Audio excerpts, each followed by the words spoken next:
All right, all right. It looks like we are live. What is going on, Bree Hive? Welcome back to another Tuesday live stream. We are here and moving along this week. Let me know how you guys are doing. Let me know how your week is going. It is the beginning of the week, but I still feel like it's the end of the week. But I'm sure it'll be Thursday pretty quickly.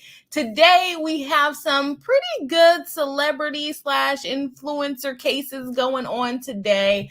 We have some updates on some cases that we've covered before. We're going to be talking about Taylor Swift and her copyright lawsuit, the one about the book that looked pretty similar.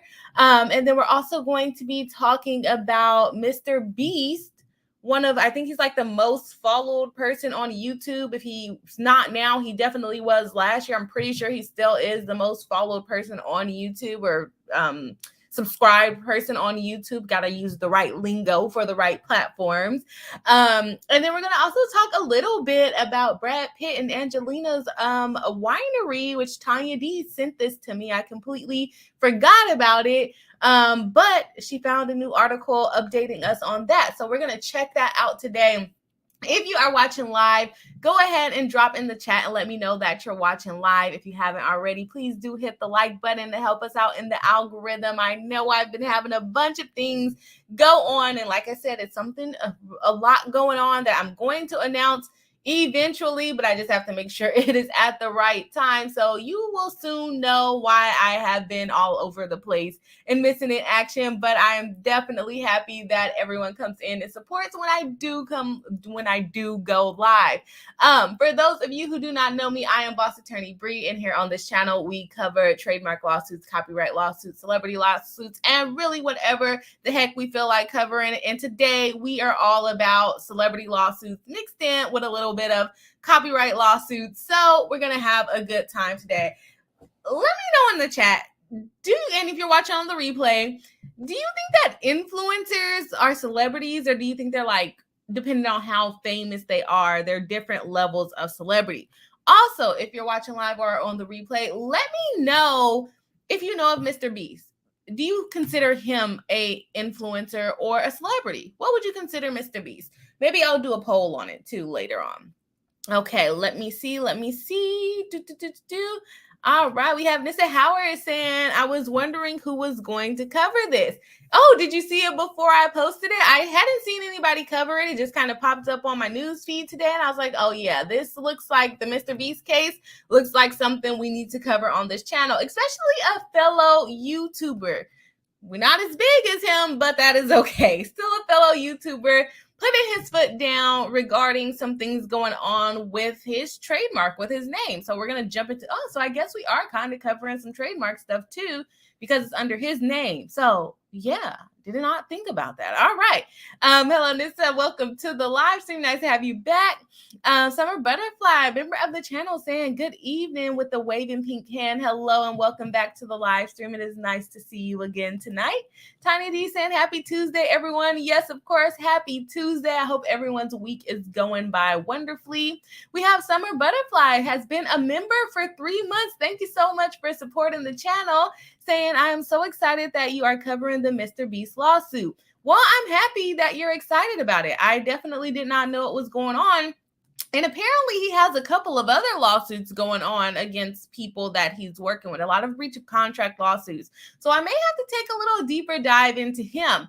Another lawsuit that I've seen pop up, but I think that was more towards the beginning of July, is Jake Paul. I know he's always in some controversy, but apparently he has some controversy over his energy drink that's becoming more and more of a problem. So we may take a look into that as well. But thank you again for being a member for 3 months. I definitely appreciate the support, and we are happy to have you here tonight. Boo I'ma Go says, hey everyone, hello and welcome to the live stream. Nice to see you again. Kimmy Locker, another member of the channel, saying hello, Bree and Hive. Hello, welcome into the live stream. Nice to have you back here. Kayla Aloysia says, hi everyone. It's been a while since I've been able to catch a live. Well, we are happy that you were able to catch a live. It's been a while since I've been able to catch a live. I feel like because there's just so much going on this summer, but we are happy to have you here live with us today. Kimmy saying good to see you to Kayla. Tanya D saying, welcome to the Bree Hive, the summer butterfly. Oh, yep. It was a 3 membership. I think she retracted that message, but it doesn't go away here on StreamYard. StreamYard, they're doing all right. They are doing all right. But some things they mess up on. Deacon Fatal says hi to me in chat. Good evening, and please hit that like button. Yes, of course. Welcome back into the live stream. We have a dedicated member and moderator of the channel. Welcome into the live stream.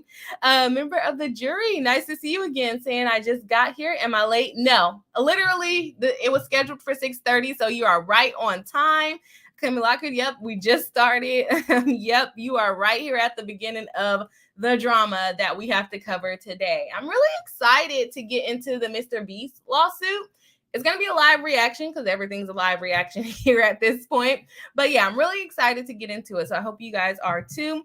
Tanya D saying you're right on time to member of the jury. Yes, of course. TXJ Chow Chow says hello, hello, hello. Nice to see you in the live stream. Z Seltzer, another member of the channel, coming in with the waving pink can and the Bree Hive emoji that StreamYard doesn't like to show us. But if you are a member, you get cool little emojis that you get to use that are unique to the Bree Hive channel. Nice to have you back here in the live stream, Z Seltzer. Rachel Mills said that's Logan Paul. What did I call him? Paul Logan? What did I call? Oh, I called him Jake Paul. Did I call him Jake Paul? One of them, they're in trouble. Are they not the same? They're brothers, right? Oh, yeah. I'm just gonna pretend I won't go rewatch it and see how bad I butchered that.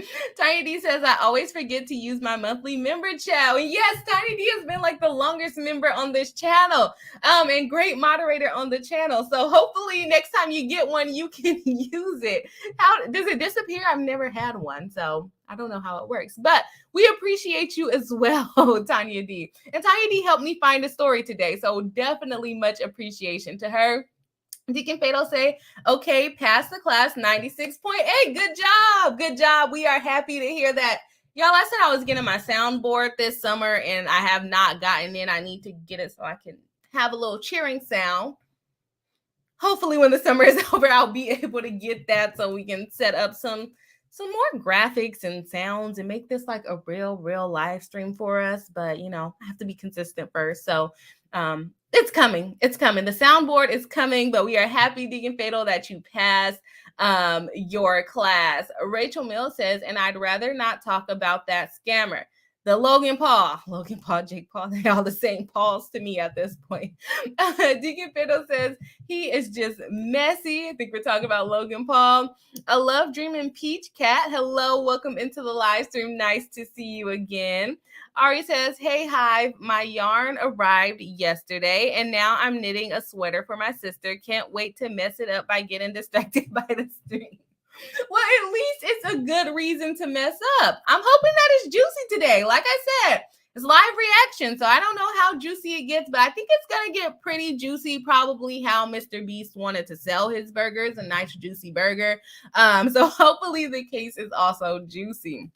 Deacon Fatal, member for 13 months. Thank you so much for the support. We definitely need that soundboard going boom, boom, boom, yay. I don't know what sounds we're going to put on there, but we definitely need one. Saying time flies. Yes, it does. I can't believe I would say I've been consistently streaming, but I haven't been consistently streaming. But we have been here for a good amount of time on the live stream. So yes, time flies. Thank you again for supporting the channel, always coming in live, always backing us up on the moderation. We definitely appreciate you here. Tanya D says, good news to passing your test to Deacon Fatal. Rachel Mill says, Logan Paul is a scamming soulless person. I had no clue about him. Like, I watched YouTube, but those people were not someone that I watched. And so I never really learned about Logan Paul or Jake Paul, or aren't they brothers? Can somebody clarify that? I feel like they're brothers. I didn't know about them until I watched like some, what do you call them, documentaries? Like I was watching a gossip channel where they were talking about them and how they scam. So my first impression of him was that he was a scammer because I found out about him on a gossip channel. So let me know how you found out about Logan Paul.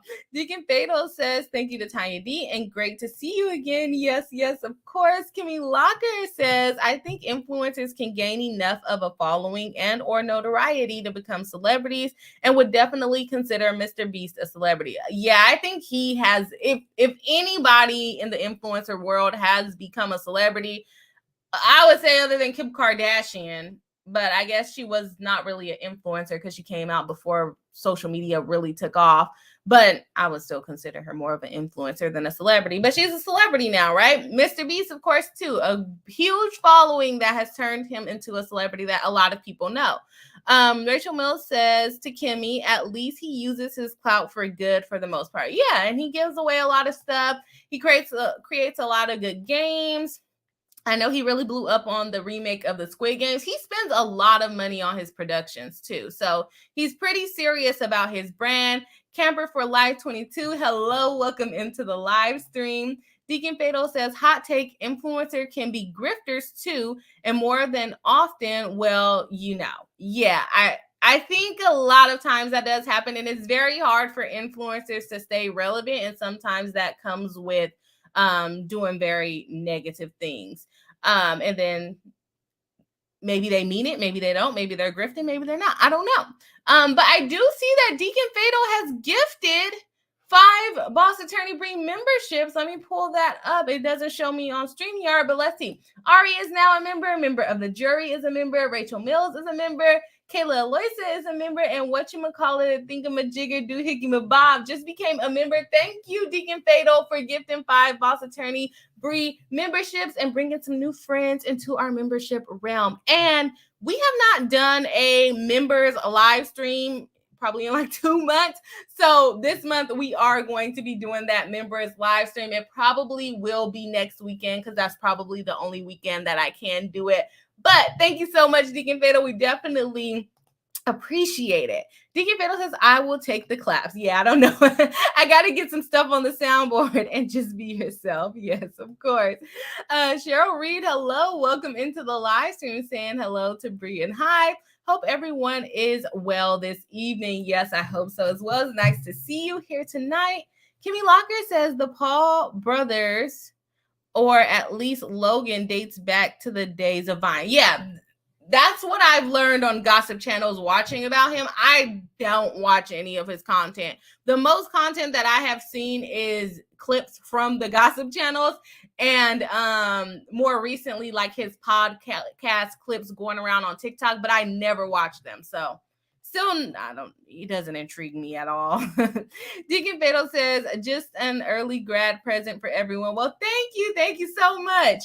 We are happy that you passed your class too. So hopefully we'll be at the graduation party. Okay. Deacon Fatal says, yes, they are. And their dad is a hot mess too. Oh, I don't even know about the dad. I don't. Everybody's saying hi. Deacon Fatal says, I'm trying to catch up with everyone. Yes, of course, catch up. All right. Boo Amago says, I learned about the Paul brothers through the Forest video that blew up. Can't remember which one did it though. That doesn't ring a bell for me. Yeah, I learned about them through gossip channels only. Boo Amago says, not shocked either of them are getting into issues again. Yeah, they're getting, and I think he has like a partner for the energy drink thing, but I am interested to see. They're saying like they're putting crazy amount of caffeine in an energy drink, but they're marketing it to kids. And I think that's a lot of the problems that people have with Logan Paul, is that he does market towards children. And then you're trying to feed them up, load them up on a bunch of caffeine. They were like kind of selling things that they weren't really selling, kind of known as a scam artist on YouTube, which is not the best look, but somehow he still has a pretty good following. And then he's now trying to, connect with an older crowd by having the podcast. And I don't know if it's going too well, if he's still marketing his drinks to the children. Kimmy Locker says to Boo, I'm a ghost. The Suicide Forest video was Logan Paul. Yeah, I don't I don't know him from those things. I don't know. A member of the jury saying thank you to the membership to Deacon Fatal. Boo I'm a Go says, hey, congrats on your grade to Deacon Fatal. Deacon Fatal says to Rachel Mills, I love that. I know that reference. Did I miss it? I don't see it. Let me see them. See, jury, member of the jury says to Kimmy, that's how I learned about the brothers Paul. The brothers Paul. Tanya D says, I even didn't know you said the wrong Paul. Jake Paul sounds better than Logan Paul, so I'm just gonna I'm probably gonna keep calling him Jake Paul, even if he's different. If there's two of them, I really don't know what the other one looks like. I think the only one that I really see is Logan Paul, but I think I call him Jake Paul. I don't know. I didn't even know it was the wrong Paul. I don't even, the Paul that I'm imagining, I think is the right. Oh, if they look alike, that makes it 10 times worse, huh? Deacon Fado says to Tiny D, I won't be able to stay long because work. Well, we're happy that you dropped by anyway. Kimmy Locker says to a member of the jury, the brothers Paul is funnier to me than it should be. I don't know why. That made me laugh too. But also, yikes. Saying thanks for reminding me. Tiny D says I would try to pay close attention to the chat tonight. Yes, of course. Thank you so much for being the best moderators ever. But we have a couple of moderators in. I think I thought we did. Do we not? Is this you two? Usually we're filled with moderators. Usually that's all that's in the chat is moderators. Looks like we're gonna have to throw out some more wrenches tonight. Okay, let's see here. Mary Jane, really not Sarah. Love the name, saying the Japanese unalive Forest Brie. He made fun of it and filmed there. Oh, I did not know that. I don't think I want to watch that. Kimmy Locker says the Boo I'm a Go says happy to put such a useless info to good use. Right. It's always like the most random facts. Deacon Fatal says the only thing I remember about Paul is he did something very disrespectful to the Japanese community by showing a dead body. Yeah, I had no idea about that. No idea about that. Jesse G saying hi, Bree in chat. Hello, welcome into the live stream. Nice to have you here. We are just catching up on chats and I'm behind, so I'm gonna try to catch up now. Rachel Mills, a new member of the channel, saying, I am not sure if you are interested, but I am going to try to attend Tory Lane sentencing next week. If you want to get input on that for next week. I do. I'm very interested in that. The only thing is that it keeps getting continued. It's like every time it's set, it's continued. It's continued. So I'm like, are they actually going to go forward? Why are they procrastinating on deporting this man back to Canada? Tory Lanez is from Canada. Okay. Cheryl Reed says, congratulations to Deacon Fatal. So happy for you. Yes, we are. Mary Jane says, really not really Sarah. Or Mary Jane, really not Sarah. Okay. Deacon Fatal says me also, or says to Deacon Fatal, me also. Deacon Fatal says, thank you all. I don't know how many classes I have to finish, but I'm going to push. We will be back here rooting for you, and we're happy that you still have time to jump in and chill with us. So we hope you pass and you're top of the class. That's what we wish for you. That's what we wish for you. Okay, Deacon Fatal says it's fine. Rachel Mills says they are going to this time. Judge is pretty set on it. I hope so. I hope so. When is it? It's next week. Okay. I should be able to stream next week. I got a couple hearings next week, but I should be okay. Okay. Let's see.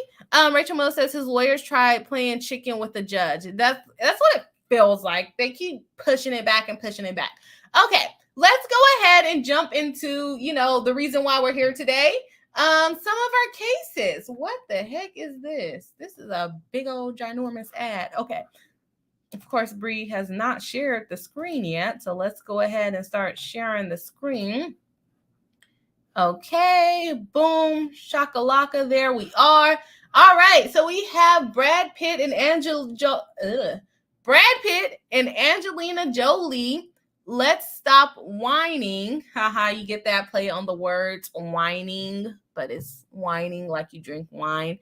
I'm willing to settle a winery dispute out of court, but Let's get into this. This is the story that Tanya D found for us. So everyone say thank you to Tanya D for finding this story for us.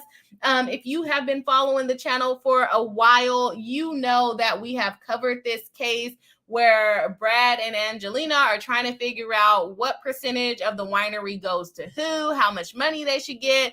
I think one of them tried to sell their interest and they're arguing that it didn't transfer correctly. And so we're going to talk about what they kind of have going on in court as of right now. And mind you guys, this is a TMZ article, so I don't know how hard we can focus on it, but I didn't have time to pull up the actual court documents, and that takes a long time to go through. Anyway, so we're going to use TMZ for today, and hopefully they are not just pushing the drama out to us. Okay, there's not so much hope. After all, Brad Pitt and Angelina Jolie are burying the hatchet in their winery battle. We've checked previous filings in the case, and turns out they've both been checking the box indicating a willingness to go to mediation for a long time, but obviously that still hasn't happened, and there's no indication in the new docs they're any closer to settlement. So you guys are hyping us up. I read a little bit into it, but they're going to get into it. And saying that you're willing to go to mediation doesn't mean you're going to go to mediation immediately. Generally, you're kind of forced to go to mediation before you can get to trial, because courts do like to try to settle things outside of court to preserve judicial resources. So they're probably, even if they're not really willing to participate in mediation effectively, they're probably just checking that box so they don't look like the ones that's dragging out the litigation. So boom, there's that. Let's see what else they have to say. Brad Pitt and Angelina Jolie are finally in agreement on one thing. They both want to try to squash their legal war over the winery they once owned together, and they're willing to do it out of court. According to a new legal documents obtained by TMZ, Brad and Angelina have agreed to mediation as a means to settle their dispute over the French vineyard Chateau Miraval, which is potentially a big development in this big legal battle. So they're going to try to go to out-of-court mediation, which makes sense. The wine dispute's been brewing for a while. They are trying to play on the words a lot today. As we first reported, Brad claims Angelina double-crossed him by secretly selling her interest in the winery to a Russian oligarch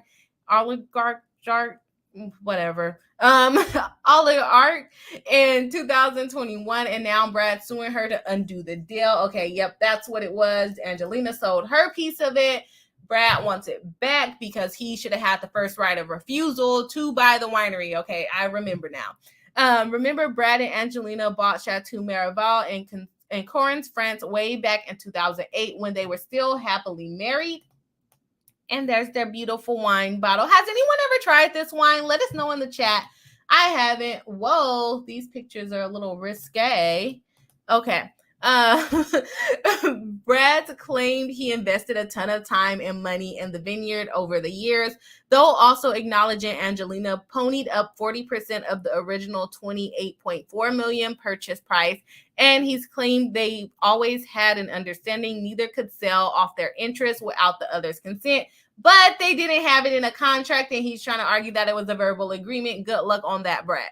As we reported, Angelina went to court in July 2021 and told a judge that she had reached an agreement to sell her interest to an unnamed person. And Brad says in September 2021, he agreed to allow Angela to move forward with the potential sale, while making it clear he would still reserve the right to give the thumbs up or down on the proposed buyer. Okay.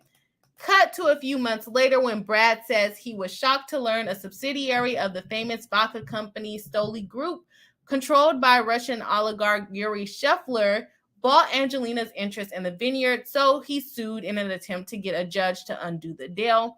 With all the nastiness between Brad and Angelina over the years, it will be interesting to see what comes out of mediation. Maybe we can all get along, but also maybe don't hold your breath. Yeah, because this has been going on for a while. This case has been going on for a while, and it really hasn't been moving. Just because they agree to go to mediation doesn't mean that they're actually going to come out with a decision on it. If they do come out with a decision on it, we probably won't know what those settlement terms are. They probably will say, hey, we're voluntarily dismissing the case with prejudice. You can't bring it back. We have a settlement agreement, but we're not going to display that to the court, what the settlement agreement is, unless this person does not follow up with the settlement agreement and we sue you in court later. I don't know. I don't think they're going to be able to come to a settlement because he literally wants to buy the interest. If she wanted to sell him the interest, she wouldn't have done this to begin with. And if Angelina has to back out of the deal, then she's going to owe at least the person that bought her, the Russian oligarch, whatever they want to call him, she's going to owe him money because it's almost like selling stolen goods. Like, hey, you weren't supposed to sell this, so now you're just going to take it back from me? No, you have to pay me. And then she has to get the other person to agree to it unless they can get a court order ordering that they give it up. But are they named in this lawsuit? I can't remember if the person that bought them is also named in the lawsuit, because if they're not named in the lawsuit, I can't remember, the court doesn't have jurisdiction over them. They're going to have to join them into the case so that they can make orders over them. So, yes, let me go ahead and jump in the chat to see what the peoples are thinking. I see Alpha all in the chat. He said he was going to bed, lying and stuff. No. Oh, let's see. Kimmy Locker says, to me, Lizzo was sued by 3 of her former dancers today, and I love to get your take on it. When you get a chance, the Daily Beast has the full lawsuit. Ooh, good information. That is something right up my alley. So let's see. Lizzo lawsuit. Ooh, I wonder what that one's about. With the Daily Beast is where I can find it. Okay, I finally got a notepad right here so I can remember the things you guys tell me to look up. Rochelle Reed just laughing, cracking it up. All right, we're saying thank you to Tanya D for getting this for us. Tanya D said, I didn't read it. I just found it. That's good. You got us some content, so we appreciate it for sure. Lola Waterton saying, Logan recorded a man who unalived himself and laughed at his body in the forest in Japan. That is ridiculous. How did they let that on YouTube? Oh my gosh. But nice to see you, Lola. Boo, I'm a ghost says, well, I guess we'll find out together. Yeah. They didn't really have much information, but at least they agreed to go to mediation. Hopefully something else will come out of it. Alpha says, I blame President Kennedy for this, LOL. What are you talking about? Oh my gosh. Alpha is not here, guys. So he is watching me from across state lines. He's in school, so I hope he's having a good time there. But I don't know what you're talking about, President Kennedy. Okay. Tanya D says, I didn't know they had wine until you brought up the case. Me neither. Me neither. I didn't either.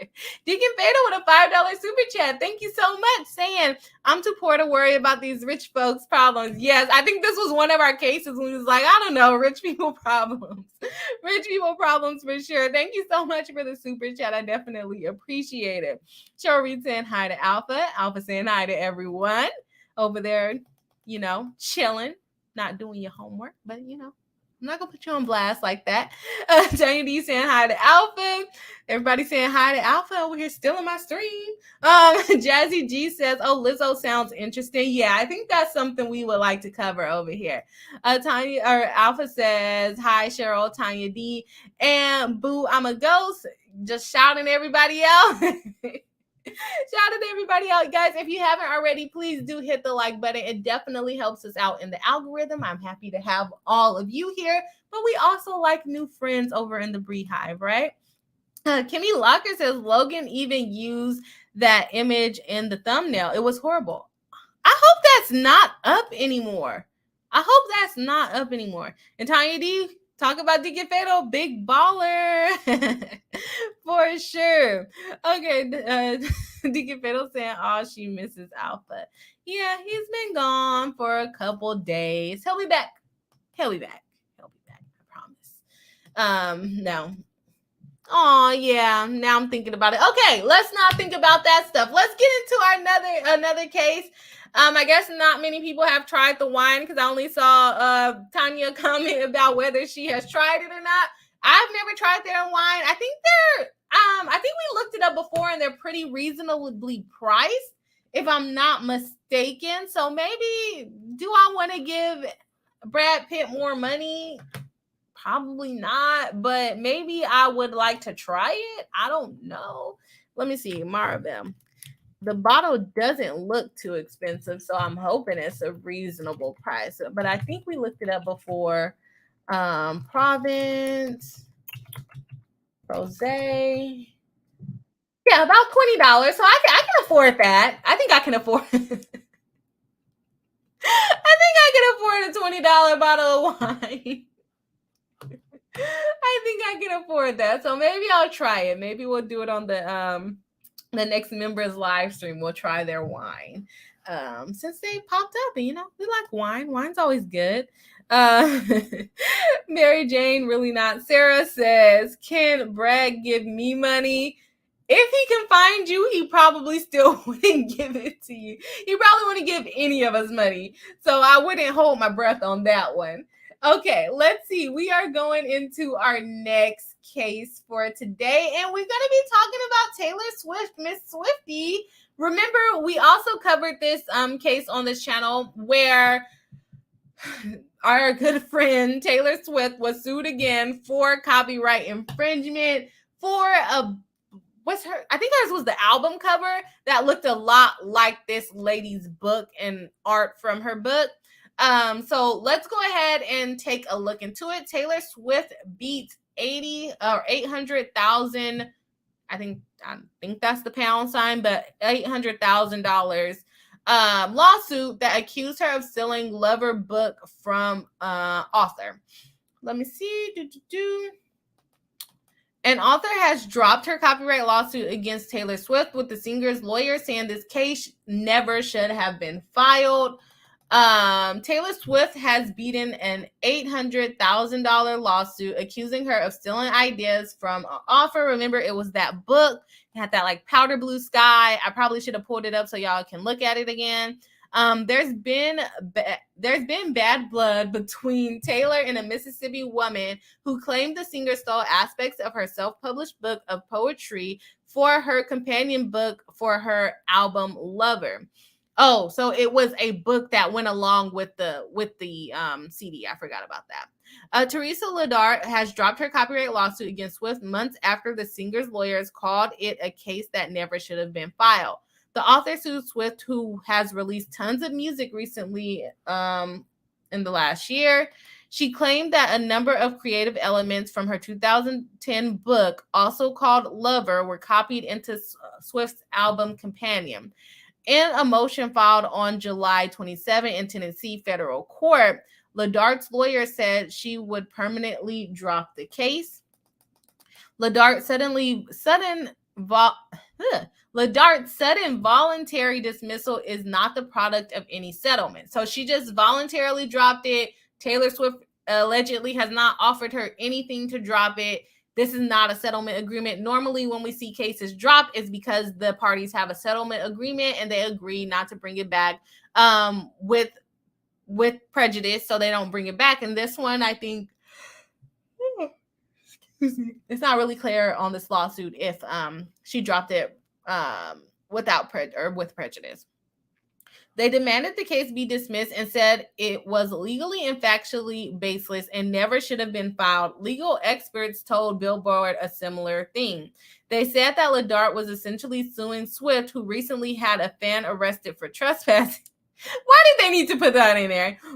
Over stock elements that could not be monopolized by any one author. The lawyer said the person might as well sue anyone who ever written a diary or made a scrapbook. I think that the colors were pretty similar, but they're probably right that it's not actually elements that you can actually copyright and own. Excuse me. I know part of it was like, oh, she posed the same way as in the picture as me. She used this on a similar page that I used it on the cover on the back page. So how many different ways can you make a book look unique? I don't know, but this lady thought that Taylor Swift was definitely copying her.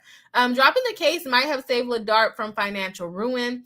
If she continued the lawsuit and had lost, she would have had to repay Swift's legal bills, which would have totaled thousands of dollars. Yeah, thank you for that accurate number, thousands of dollars, probably in the millions. Swift, who recently dated Matt Healy, why do we need to know that? Released her album Companion in 4 different versions, and they included a total of 120 pages of personal diary entries with photos. The lawsuit claimed that Swift had borrowed a number of visual elements, including pastel pink and blues. You cannot make a claim over color like that. And an image of the author photographed in a downward pose. Again, that's why they're saying they're elements that are not copyrightable. Ladar also claimed a copyright to the book's format, including a recollection of past years memorialized in a combination of written and pictorial components and interspersed photographs and writing. My thing is, she could have copied her. She could have copied her, because thinking about what it looks like, I should probably bring it up, but I don't know where it is on my computer right now. They were similar in style. I'll give that person that. But basically what her lawyer probably advised her on after seeing legal experts comment on it is that they were not actual protectable elements. Like if she just completely copied her story, yeah, sure, copyright infringement. But you liking pink and blue and using that in your book is probably not enough. Taking a similar style photo. How many authors do we see posed on the back of the book like this? You know, doing their photo shoot like this. How many people do we see doing that, right? So it's not something that you can protect with copyright. And that's probably what her lawyer realized after everyone started calling them out. Attorney Doug Baldridge wrote for Swift, "This is a lawsuit that never should have been filed. These allegedly infringing elements, each a generic design format, are not subject to copyright protection. Thus, defendant could not possibly have infringed on plaintiff's right." Especially if they're saying their book, or that Taylor Swift's book, was 120 pages. A similar back page and a similar colors on one page is probably not enough of the book to say that she copied her. I'm sorry, y'all. I'm like yawning away. Meanwhile, Swift will have to pay thousands in fines for leaving trash outside her home. Why y'all putting all her other business on blast? Because her lawsuit was dropped, but she just sued somebody for trespassing, and she got to pay for leaving trash outside. Like, what is your problem? Who wrote this article? I gotta stop live reacting to articles. Express. I don't even know what that is, but yeah. Oh no, where the heck did my oh man, where the heck did my thing go? I think I closed the complaint for oh gosh. I'll just pull it back up because this is getting ridiculous. Okay. Put you over here and don't get deleted again. Okay, let me get back to the chat.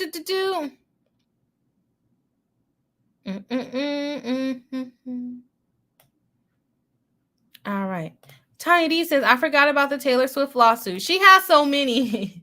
Cheryl Reed remembers. Mary Jane says she would look bad if she settled, I think. You think Taylor Swift would look bad if she settled? I think she probably had enough differences to succeed on the claim. And honestly, the other lady probably just ran out of money too. And then her lawyer realized that she doesn't really have a good claim either. So that's what I would assume. But I don't know. I wasn't in the room. Deacon Fatal says, have to head to bed because sleep to me right now is nice. That's what I'm feeling like. I'm over here yawning. I got a whole complaint to go through with y'all. But I hope you have a good night. Jane Stutter says, hello all. Hello. Welcome to the live stream. Nice to see you again. Tanya D says, good night to Deacon Fatal. Night. Sleep well. Let's see. Tanya D saying, welcome to Jane. Good night. Tiny D says, who wrote this article? I don't know. That was a bad article. There was a bunch of other ones. I probably should have picked that one, but it was Express. And I don't even know who the heck that is. But yeah, I probably should have picked a different article. It was bad. It was really bad. James Sutter says, hello, friends. Haven't been around for a while. Missed you all. We are happy to have you back. Hey, I have been inconsistent, so it is okay. We know life happens. We're happy to have you back here. Kimmy Locker says, hello to Jane. How have you been? Saying hi to Jane. Everybody, warm welcomes. Warm welcomes. And yes, Taylor. If she would have settled, she would have looked bad. She's kind of been winning on a lot of her copyright lawsuits, though, so she's not doing too bad right now. She's kind of on a winning streak, if I'm not mistaken. But yes, that was Taylor. She got that lawsuit dropped. We can check in to see what other ones are still pending. But I think a couple of them have dropped recently. So that was just one that popped up that I remember covering. If you guys know about any other Taylor Swift lawsuits, because there are a bunch of them and we have covered a bunch of hers, let me know if you want to hear about any of them that are still pending. All right, for what the people have been waiting for, the main lawsuit of the live stream today, we are talking about MrBeast and the fact that he is suing his distributor or someone that's helping him with the MrBeast burgers. For those of you who do not know who MrBeast is, he is, I believe, still the most subscribed creator on YouTube. He did that remake of the Squid Games. He puts millions of dollars into his productions. Crazy with the thumbnails, crazy with the growing on the YouTube. And he's going out into different ventures. I'm pretty sure I saw his sauce or something in the store.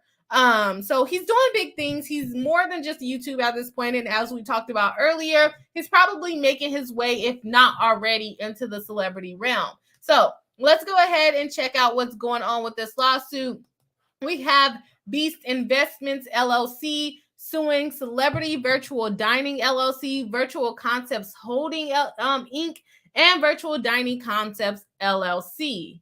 Okay, celebrity. Okay, so they want to work with celebrities. Okay, that's cool. Okay, Plaintiff Beast Investments LLC by and through its attorneys for its complaint against defendant Celebrity Virtual Dining and all of the other ones, allege as follows. Let's get into the nature of the action. When Joe DiMaggio was asked why he hustled on every play of every game, he responded that there's always a kid who may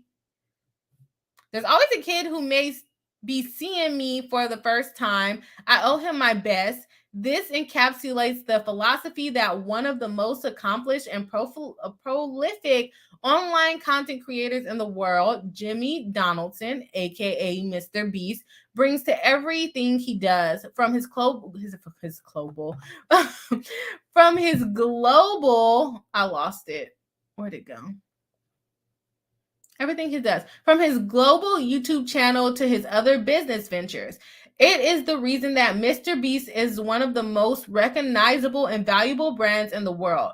MrBeast's YouTube channel, which has over 172 million subscribers. That is insane. Ranks as the third most subscribed. Okay, so he's the third most subscribed. I thought he was the most subscribed. I think he hit it last year. On the platform, ranks number one overall for individual, maybe that's what it is, number one for individual creators. And his earnings are estimated to be the highest of any social media creator. However, it is his philanthropy which sets him apart from other social media superstars. Named by the Time magazine as one of the world's 100 most influential people in 2023, MrBeast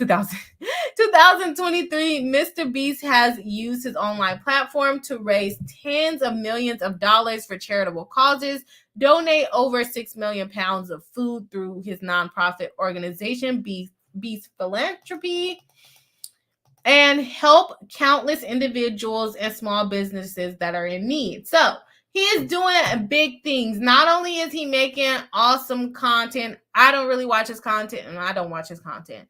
I was going to say I don't really watch his content. I don't watch his content at all. But that just goes to show you, He has a big name. Never had to watch any of his content, but I know exactly who he is.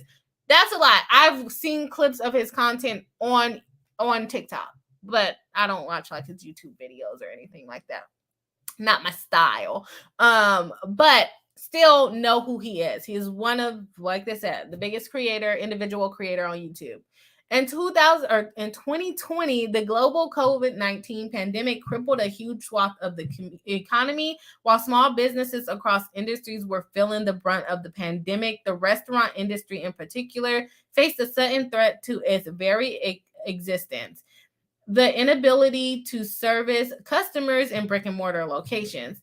At the same time, MrBeast was planning to launch a new business that would entirely align with his philanthropic mission, and that it could help thousands of restaurants bring in revenue during the pandemic that they would not otherwise have been able to do so. So he's creating something new for restaurants. Specifically, in 2020, MrBeast contracted with Virtual Dining Concepts to launch and run a virtual dining brand called MrBeast Burgers.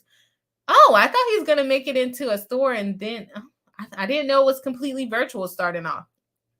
The goal of the business was simple: relying entirely on the strength of MrBeast's brand. The business would create a virtual restaurant with a selection of MrBeast branded food items, but would then partner with existing restaurants. Okay, I'm like, how did he do that? Okay, he partnered with existing restaurants who would prepare those items and share in a significant portion of the revenue from the sales. So he's helping small businesses by letting them make his burgers, which is an interesting business model. That's a crazy business model.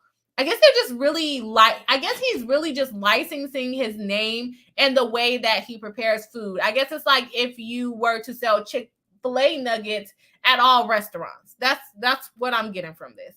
The business model would not compete with its partner restaurants, but would instead generate significant additional revenue for them that did not require brick and mortar services. The menu items are only ordered online or through food delivery applications such as Grubhub, DoorDash, and Uber Eats. I did not know that's how he had it set up, which, I mean, it's new to me. I've never heard of that. Have y'all ever heard of restaurants that sold their food through other restaurants? I never heard of that. Because quality and fan/customer satisfaction are paramount above all else for MrBeast, he expected that his fans would be recipients of excellent customer service and a superior branded food product. But the way that you put it out there, it's not a lot of quality control that you can have on there. I guess his argument is that this virtual reality company was supposed to, I'm calling them virtual reality, that's not what they call virtual dining company, was supposed to go out and find the best restaurants to do it and manage over all of these restaurants on how they produce the product. I don't know how they expected that to happen. But let me read on. This is what happens when you live react and you start talking way before you're supposed to talk. Let's see, where are we at? Unfortunately, however, because Virtual Dining Concepts was more focused on rapidly expanding the business as a way to pitch the virtual restaurant model to other celebrities for its own benefit, it was not focused on controlling the quality of the MrBeast Burger customer experience and products. This is despite numerous objections by MrBeast, whose complaints about quality control fell on deaf ears. As a result, MrBeast Burgers has been regarded as misleading, poor reflection of MrBeast's brand, and provides low quality products to customers that are delivered late in unbranded packaging, fail to include the ordered items, and in some instances were inedible. Inedible. What? As just some examples. I don't think this was a good idea. It seems interesting. It seems interesting enough. So basically, this virtual dining people pitched this to MrBeast. MrBeast says this sounds like a great idea. I'm assuming they pitched it to him. I hope MrBeast didn't go after them and ask them about it, because this sounds crazy. Like, if you already knew the restaurant, like MrBeast already ate at these specific restaurants and he wanted to kind of collaborate with them, like kind of like when restaurants make a special burger for special celebrities, something of that nature. But no, They were putting it up there as MrBeast was a full-on restaurant, but having other restaurants prepare it. I feel like there might be something illegal in that in itself. I don't know. I'm not in the restaurant industry. Okay. Let's see. Customers have referred to the burgers as being disgusting, revolting, and inedible. They have claimed that it is sad that MrBeast will put his name on this. MrBeast is being canceled over burgers. Never had something so nasty. Inaccurate marketing. Orlando's worst burger. Big name, poor food. Very upsetting for the high price. And likely the worst burger I ever had. The problem is perhaps best exemplified in the following Reddit post. Oh my gosh, that's so bad. I'm sorry, you guys. I don't think this was the best idea for him. Let me know what y'all think in the comments. Let me see what y'all are saying here. Rachel Mills says ghost kitchens are restaurants that do not have a dining space. They only have a kitchen where they cook the food and then they send that out via delivery or to go. I think that makes sense. But what this sounds like, it's like you got a mom and pop burger shop that sells their own burgers, but they contract with MrBeast. So when MrBeast orders come in, they also make the burgers for MrBeast. It doesn't sound like he has his own ghost restaurant. It sounds like he's partnering with different small businesses within the area to sell his products rather than him being like known for going to Chick-fil-A and they make him a Chick-fil-A beast burger or something of that nature. It sounds like he's just partnering with a bunch of restaurants all over the country in order to sell his product. I don't think it sounds like the best idea. Hi, Cheryl C. Nice to see you. Jazzy G says, yes, that's probably true to Boo. I think I missed it. Let's see. Cheryl C says, I should start from the beginning or stay here live. Stay here live with us. Stay here live. We like the comments. Kimmy Locker says to Jazzy G, I believe his large giveaways and philanthropic videos are one of, if not the reason he got so big so quickly. Yes, people do like when you give stuff away for free and you feel like, oh, you know, you help people that are in real need and people really sympathize with those videos. So I see a lot of creators that are doing similar things that do grow pretty fast because people get this connection to the people that they're helping, their stories. They get connected to the stories. Sophia J says, yes, because they are prepped by a person looking for extra cash and they do it at home. What? No, not from home. No. He just tried to skip over franchise, like proper franchising is what it sounds like. From home, oh, we got to get deeper into this. We have to get deeper into this. I'm thinking like local mom and pop shops. No, not from home. No, that can't be true. I gotta read more into it. Tanya D says, if you haven't already, make sure to hit the like button to keep the algorithm. Yeah, or tell about the algorithm. Yes, of course, if you haven't already, please do hit the like button. Thank you for the reminder, Tanya. Ari says, I think he was using Buca di Beppo kitchen. I'm not familiar with that place. Is that a restaurant? Sophia J says, also supposedly most of the money goes to the person preparing it and to the ingredients. That's a good way to help small businesses make money. I just did not realize that it was set up virtually. And I said, in my head, I'm thinking like, oh, he did a good job of keeping this under wraps and not letting it get out. But I guess since I'm not a fan, I wouldn't know about these because there's also a lot of exhibits that they have with like people making so many videos about this. And they never popped up on my timeline. And I watch YouTube all the time. Of course, I'm watching like true crime and things like that. But I don't know. I did not hear of this. I did not hear that his business was going bad. I thought it was pretty cool that he was starting a burger business. And if I'm not mistaken, I think he also had like pizza business, unless I'm confusing him with someone else. But I didn't know this was the way he was doing it. It sounds like trying to franchise and trying to license your name out. That's what it sounds like. It sounds legal in that way. But I don't know, like using other kitchens and not having your own legitimate restaurant, that sounds, it just sounds illegal to me. And I don't know, because I'm not in the restaurant industry, the restaurant law industry. I would really like to know what basis he had to even do that. Who advised him of this? Probably the virtual dining company. It's completely legal. We'll just have my cousin cook it up in his meth lab. I don't know. Let me stop before I get kicked off of YouTube. Mary Jane says, I'm not surprised it's bad. I thought it would be good quality because he has a really big name. You would think you would control the quality a lot more. KB Locker says, restaurants with dining spaces can also serve as ghost kitchens for delivery-only companies. Yeah, that's what I'm thinking that they're doing, but who said that they're doing it out of people's kitchens? Who said that? I can't even remember. Jesse said, oh, gotcha. That makes sense to Kimmy. Yeah.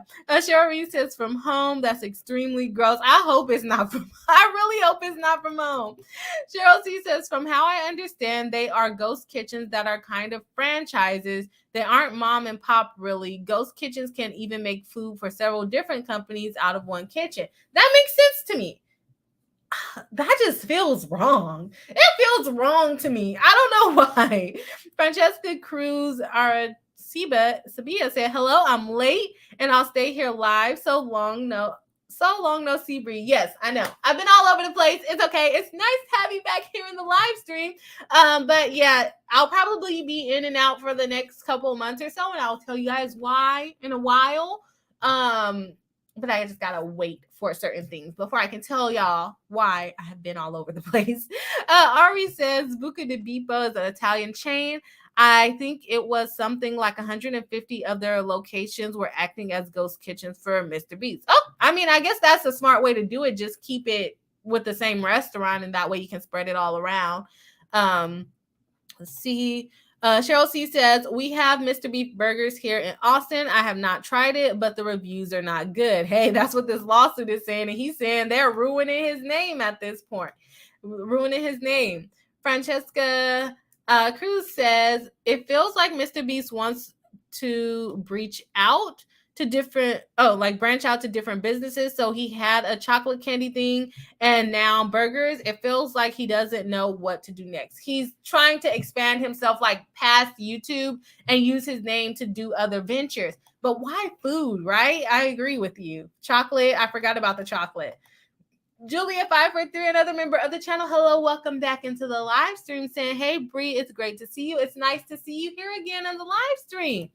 Let me know if you know about this case. We're talking about MrBeast suing over his bad products that he was supposed to be in charge of.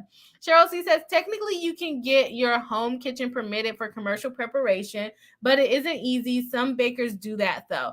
Yeah, no, that makes sense. That makes sense. But I think the way that we just read it was just like somebody cooking in their kitchen that's not supposed to be cooking in their kitchen. But no, I definitely know about commercial kitchen use.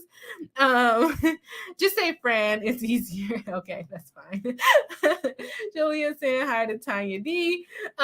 Yeah, so I don't know. I don't like this idea. But it sounds like you guys are pretty familiar with ghost kitchens. I never thought that was a thing. Maybe I'm living under a rock. But let's see. Finally ordered our first MrBeast burger and then realized after the first bite that it was mostly raw meat. They say you want it rare. Look at this, guys. Oh my gosh. I have to make this bigger than me. Oh my gosh. It is raw meat. Oh my gosh. Nice packaging, but raw meat. That's absolutely unacceptable. Unacceptable. Oh my gosh. Let's get back into it. One New York reviewer, echoing the sentiments of thousands, stated that MrBeast Burgers was the absolute worst burger I've ever eaten in my entire life. It was like eating spoonfuls of garlic powder. Fries were soggy and ice cold. Don't waste your money. That sentence just sounded like a little kid. It's the worst burger I ever had in my entire life, Mom. That's what I feel like that said. More than half of MrBeast Burger virtual restaurants has less than 2 out of 5 stars, which is well below the median score for 4-star across the platform. Jeez, you're flunking out, MrBeast.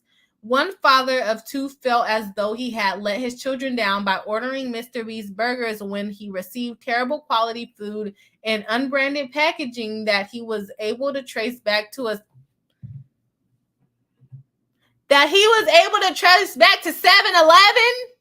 Y'all making MrBeast burgers in 7-Eleven? That's no.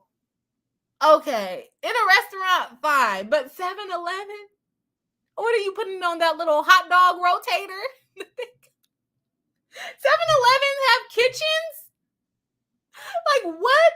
Customers do not expect MrBeast burger to come in a 7-Eleven bag. Absolutely not. We would not. This is not what anyone expects from MrBeast branded product. His name is too big for this. He should have opened his own restaurant first, got his quality control together. When he went and let somebody else be his ghost kitchen, he should have went there and trained the people. Oh my gosh. But he's gonna blame virtual dining. I don't know if I feel bad for MrBeast. I don't know if I feel bad for you.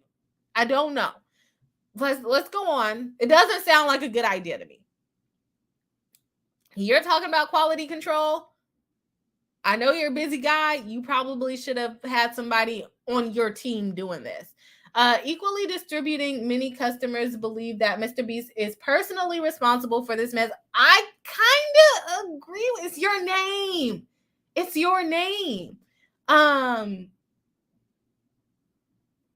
Yeah.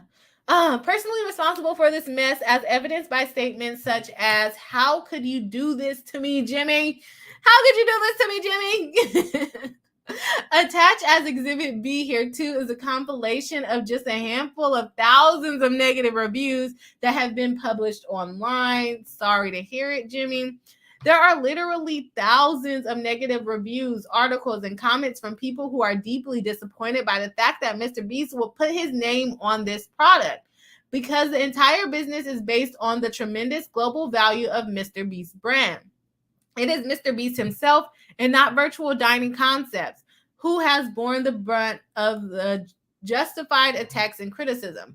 MrBeast made every effort to cause virtual dining concepts to fix the significant quality control problems as soon as he learned of them, and they refused and or were incapable. What did you do? How did you try to fix it? What were the precautions put into place so that this didn't happen?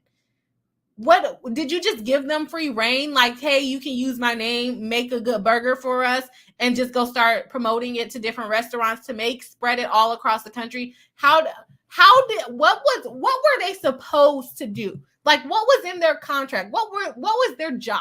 What was their job? Okay.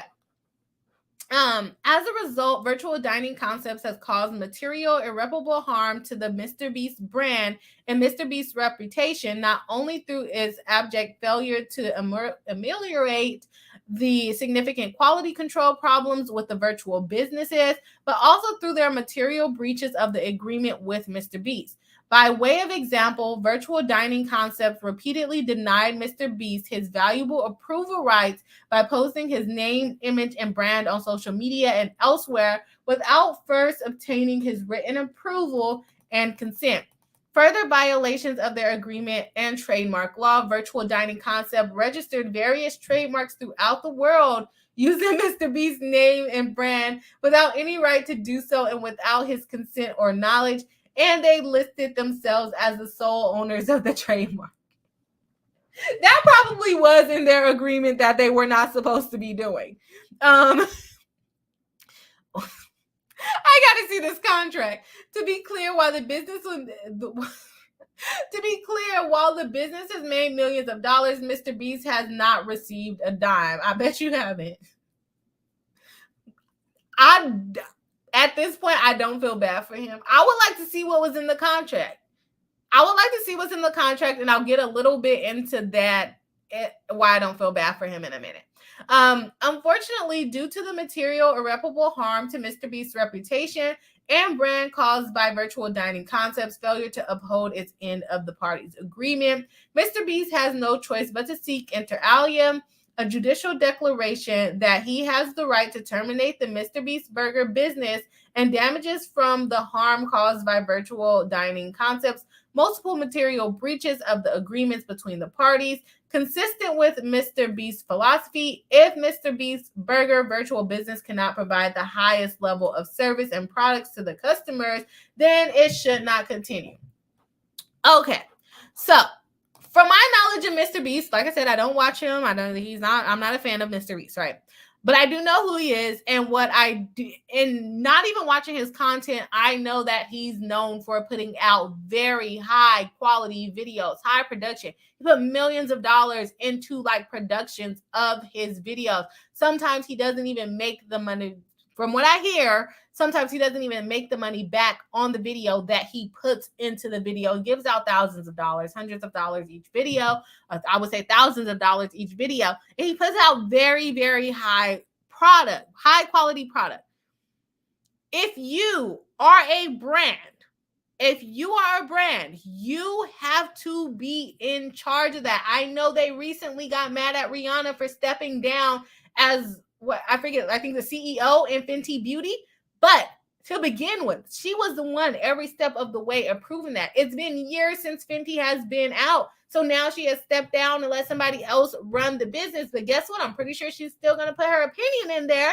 MrBeast basically just tried to create, according to his own complaint, according to his own complaint, he just tried to start businesses, a restaurant, which should probably be started in one location, get notoriety, move to another location, get notoriety, and move and go. Like franchises work, right? You start off in one location and then you expand from there. It sounds like he tried to expand from the beginning. And that is like a surefire way to have bad product. You cannot be in 50 different places at one time. You didn't even really develop your plan. I'm starting to question whether he even developed the actual recipe for the burger. I'm wondering if that was the thing. Did he actually participate in this, or did this virtual dining concept people come up to him, pitch this idea? He says, oh yeah, that sounds great. Sounds like a way to help business owners make money. Sign my name on the dotted line and go wild virtual dining. That's what it sounds like to me. It could be completely different, but this is his complaint. And he did not put any information in of how he tried to control the quality. It sounds like he just heard the quality was bad and then he talked to them to try to fix it. But it doesn't really sound like there was any precautions put into place so that the quality wouldn't come out bad to begin with. It sounds like it was bad to begin with. Like it started off bad. There was no structure. That's what it sounds like to me. And like I said, this is his complaint. So give me some more information. What things did you put into place so that this didn't happen?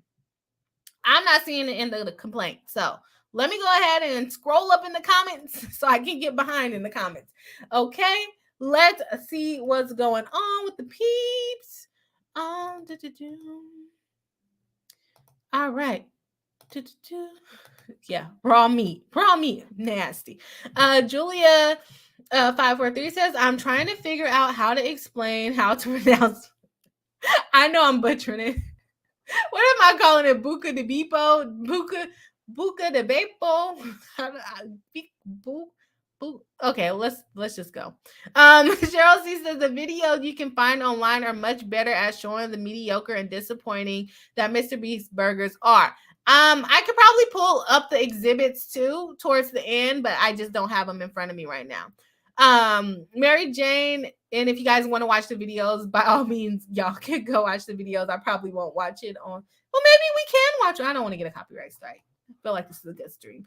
Yeah, so we probably won't watch it online. Let me see, but yep, check it out. I'm sure if you search MrBeast burger review, you'll get a lot of information. Fran says, how did they trace it to 7-Eleven? Apparently it came in a 7-Eleven bag. Apparently.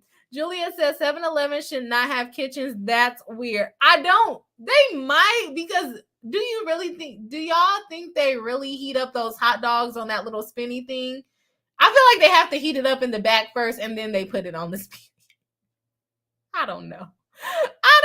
Like the only food I'm thinking of but sometimes they be having chicken wings and all kinds of stuff at 7-Eleven. So I feel like they got an oven low key. Are they a restaurant? Probably not, but I think they do. Kimmy Locker says ghost kitchens come in a variety of shapes and sizes. They're essentially the restaurant's industry's version of private labeling, contract, and or co-manufacturing, which is Super common in the prepackaged food and beverage industry. That, yes, that makes sense to me. The prepackaged and food industry, prepackaged stuff, that makes sense to me. Telling me that I'm getting a burger from Ruth Chris and actually making it at the Cheesecake Factory, that just rubs me the wrong way. I don't know, not to say Cheesecake Factory is bad, but I want something from Ruth Chris. It sounds crazy to me, but apparently it's a thing, and I really didn't know about this, and now I feel skeptical about ordering stuff on Grubhub. Okay. Fran says his name, his brand, his monkeys. It's his monkeys. It's his monkeys at this point. His money for sure. Cheryl Reed says this was a horrible idea. What kind of consultant did he work with, if at all? Who was his lawyer? What was, I want to know what the contract looked like, and did they pitch to him, or did he go find them? Or did somebody just say, hey, MrBeast, it would be awesome if you had a burger and we call it Beast Burgers. That would be awesome. We'll set everything up for you.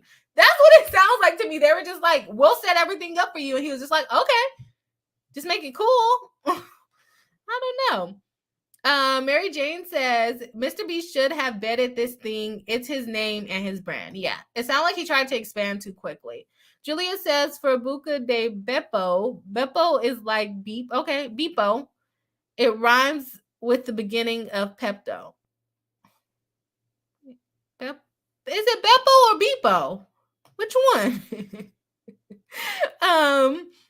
Cheryl C says, I know people who run their businesses out of shared commercial kitchens that they rent. So there are quality ghost kitchens and catering companies out there. Not this one that MrBeast uses, seems like.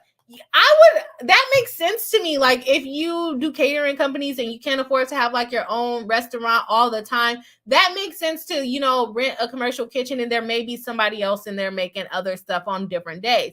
But to license your name and your right to make burgers out to people potentially, as alleged in here, 7-Eleven, and then maybe you have Italian restaurant making it over here. You got 7-Eleven and making it over here. You got McDonald's making it over here, and you got Chick-fil-A making it over here. That's where it starts to get real messy. Real messy.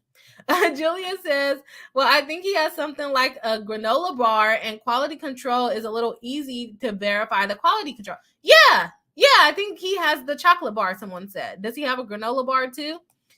Julia said, in the shelf life, stable good. Yeah, and you can see it. And like with restaurants, you have to be there, and you have to be working with people that you trust to make sure that they're making your food the correct way.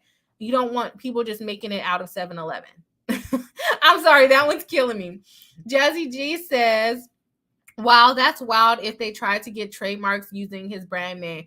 I'm pretty sure if MrBeast is the one that did the contract, it should have said that MrBeast still owns all the intellectual property. But like I said, I would like to see the contract. I would like to see what were the roles. What were they supposed to do? Julia says, I've seen a Panera with no seating area. The whole thing was for pickups and food delivery. That makes sense to me. Jazzy says, yes, I agree to Bree. I don't remember exactly what I was talking about at that moment. Cheryl C says to Julia, lots of fast food places are starting to do that. Some have a drive-through, but some are for delivery services only. That makes sense. I'm not against that. Mary Jane says, it is insane. Yeah, like, I don't know what to say. Yeah, they made me start yelling, so I gotta calm down here. Julia says to Cheryl, it makes sense how, with how popular food delivery service is. Ghost kitchens have been common for a while. It's like Beppo. Buca di Beppo? Is that how you say it? Buca di Beppo?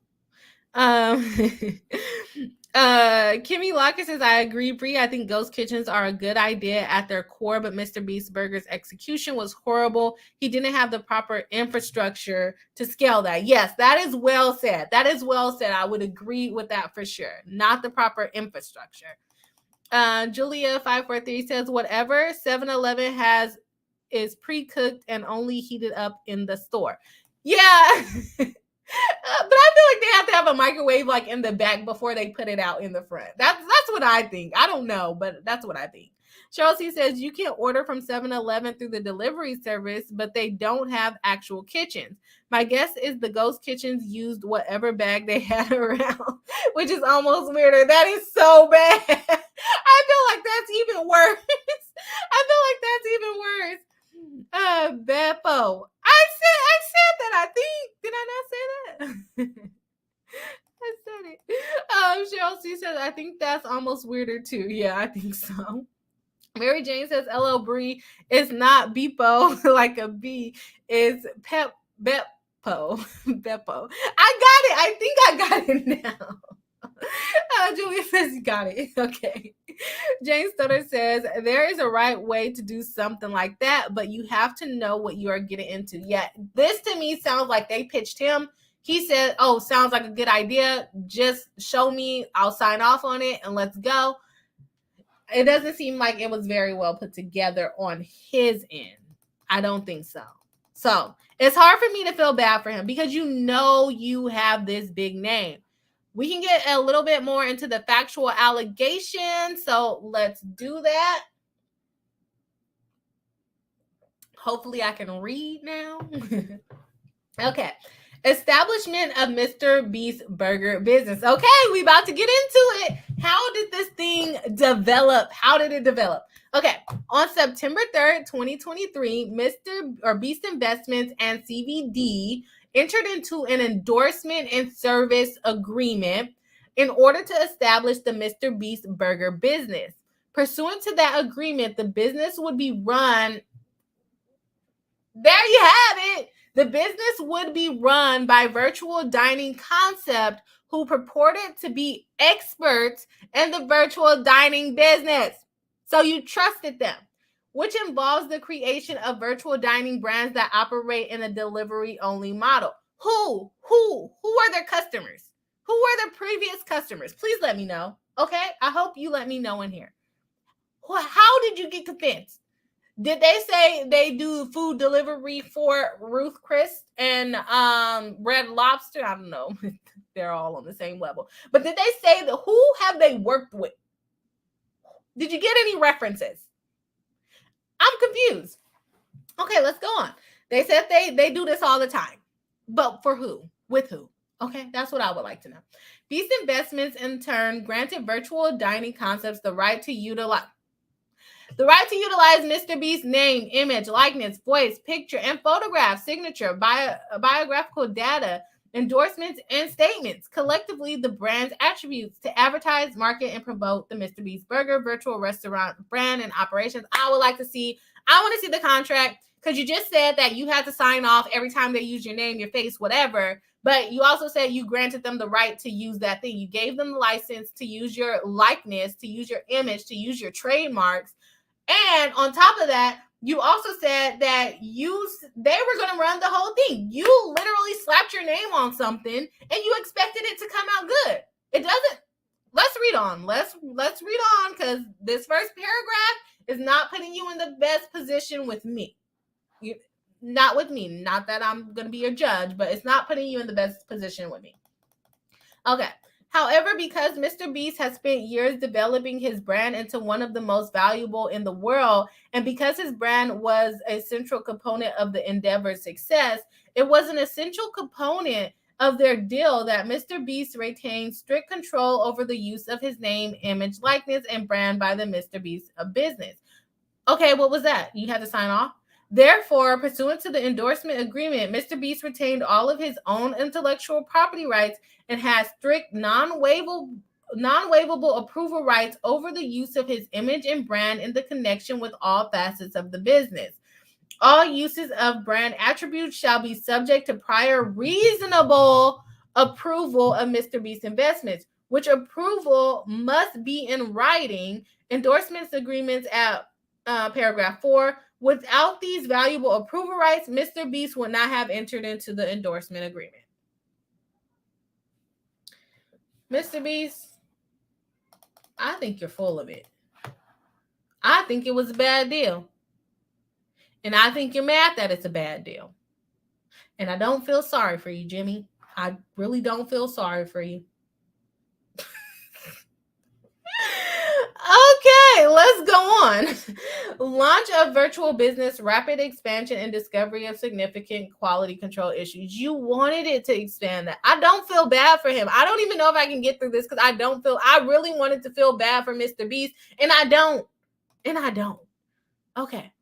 Let me see. Cheryl C says, if you can't tell, I use delivery services a lot. They really aren't great for restaurants with huge fees, but customers got used to the convenience during the panini. Yeah, panini. Yeah, I would agree. Fran says it sounds like MrBeast has 80 good ideas but forgets the execution. That makes sense. Fran says, and then moves to something else shinier. Sounds like he's trying to get out of this one for maybe a similar reason, in our opinion. Fran says, where's the due diligence? That's what I'm saying. Who are these guys? We are this new LLC called Virtual Dining. Hey, MrBeast, why don't you work with us? Okay, you want to work with us? Okay, here is an agreement. Please sign it. Thank you. We're going to use your name everywhere now and sell burgers out of 7-Eleven bags and or 7-Eleven restaurants. Julia says MrBeast might have gotten too comfortable with how well and went for the chocolate bar. I couldn't remember the type of bar before. Was trying to convey rectangular food in a wrapper, not alcohol. I don't know what that means. Rectangular food in a wrapper. Cheryl says Ruth Chris doesn't use ghost kitchens. Yeah, I know. I was just making like an example. As far as I know, the high-end places usually don't, at least the ones around here anyways. I was just using that as an example. Like, I don't want them making it, telling me I'm getting a Ruth Chris steak and making it at McDonald's. Like, that's not what I want. But that's just an example. I know that's not what he meant. Mary Jane says, Julia, I think it's definitely possible he has gotten complacent thanks to his massive success. This is a case of slapping your name on something, in my opinion. This is a case of slapping your name on something and not really vetting it. Tanya D says, Bree ain't got no love for Jimmy. I'm not for it, Jimmy. Cheryl Reed says, I totally agree with you, Bree. A bad business deal / concept on his end. He didn't vet it. In my opinion, he didn't vet it properly. Uncivil Law, hello. Welcome into the live stream, Kurt. Nice to see you. Mary Jane says, hi to Kurt. Cheryl C says, pro tip, if you are ordering from a delivery service like DoorDash, Uber Eats, etc., check to see if there is a pickup option. If there is only a delivery option, it's possibly a ghost kitchen. Yes, we are getting all the deets on the ghost kitchens. I love my chat because you guys always know about such random things. I love it. Tanya D saying hi to Kurt. Julia saying good evening to Kurt. Tanya D saying good to know to Cheryl C. We'll think about that next time. Fran saying hi to Kurt. Yes, welcome in. Thank you for stopping by. Let me know if you heard about this case, Kurt. It's pretty much trademark. It's not pretty much trademark. It's like breach of contract, but it involves some trademark stuff. So let me know if you heard about it. It's pretty new. Okay, let's get back into the complaint here, which he's not painting a good, to me, this is his complaint, and he's not painting a good picture for himself. Launch of the virtual business, rapid expansion, and discovery of significant quality control issues. When people start posting bad about it, it's probably when it caught your eye, huh? MrBeast Burger publicly launched its virtual business in December 2020. To announce the launch, MrBeast created a MrBeast Burger pop-up restaurant and filmed a video titled, I opened a restaurant that pays you to eat at it. That makes sense. He should have kept his own restaurant first before expanding so far. MrBeast manned the restaurant with his friends. Yes, he should have been working at his restaurant. And gave away free MrBeast burgers all day. He also generously handed out stacks of cash and free AirPods and iPads to many customers. I should have went to this opening. He even gifted a brand new car to a customer who got sideswiped while waiting in line for the drive-thru. Nice of him. Evidencing the popularity of the concept and the strength of the MrBeast brand, over 1,000 cars were lined up before MrBeast pop-up even opened in the morning. At the end of the video, MrBeast announced the launch of MrBeast Burger's virtual business. The video became viral, now has over 156 million views. MrBeast Burger was an immediate success, selling 1 million burgers in just the first 3 months. Okay, when did it start going bad for him? And as you see, when he was the one in charge of it, it doesn't sound like how he had any complaints, any problems. He was just giving away money, right? Upon information and belief, at the time MrBeast's launch, virtual dining concepts did not have any. Okay, let me read this again. Upon information and belief, at the time MrBeast Burger launched, virtual dining concepts did not have any other celebrity collaborations that could even come close to bring the level of revenue that was achievable through MrBeast Burger. So they didn't have the experience you were looking for. MrBeast, if you was trying to do this, you probably should have worked with somebody that has worked with actual celebrities before. You don't want to be the biggest fish in their frying pan. Okay? Instead, virtual dining concepts sought to use MrBeast Burger's model and business success as a way to attract other celebrities who might wish to partner with virtual dining concepts in the virtual dining space. My question is, did you not ask them this before, or did you find this out later? They called themselves Celebrity Virtual Dining, and you didn't think to ask, hey, what celebrities have you worked with? Please let me know. Please, Jimmy, can you please come on my show? Can you please come on my show? Because you have to explain this complaint for me. you have to explain this complaint for me. Please be a charity to Boss Attorney Bree channel, because we need answers. We need answers. To that end, it was in the interest of virtual dining concepts to capitalize on MrBeast Burger's initial success and expand as rapidly as possible, establishing partnerships with the restaurant in hundreds of new locations across the globe. In fact, MrBeast Burger was described by Forbes magazine as the fastest growing restaurant brand in the country. Yes, because you didn't need a brick and mortar. I don't think that's hard to accomplish with such a big name. That's like Beyonce coming out and saying that she is going to make her own beehive, not the Brie Hive. She's going to make a beehive drink, okay? And you don't think the apps will blow up if she did that? MrBeast, you have a huge fan base. When you're contracting with these people, you want to make sure they have experience in doing this at high volumes, because you're going to bring in high volumes. You're going to bring in high volumes. We know if Beyonce got on live right now, a lot of people will be on her live stream. If MrBeast got on live right now, a lot of people will be on his live stream. So you want to vet your companies. This is not legal advice, because obviously you have an attorney, right? You want to vet the companies that you're working with. This is not going to be the same if Boss Attorney Bree started a burger company. We're probably not going to sell 3 million burgers in 3 months. Okay? We might sell 1. Okay? No, we might sell, how many people we got on the stream? 30. We will sell 30 Boss Attorney Bree cheeseburgers. Okay? And they will be good. Okay? But you're going to bring in 3 million burgers? That's a lot of darn burgers. You got to work with a company.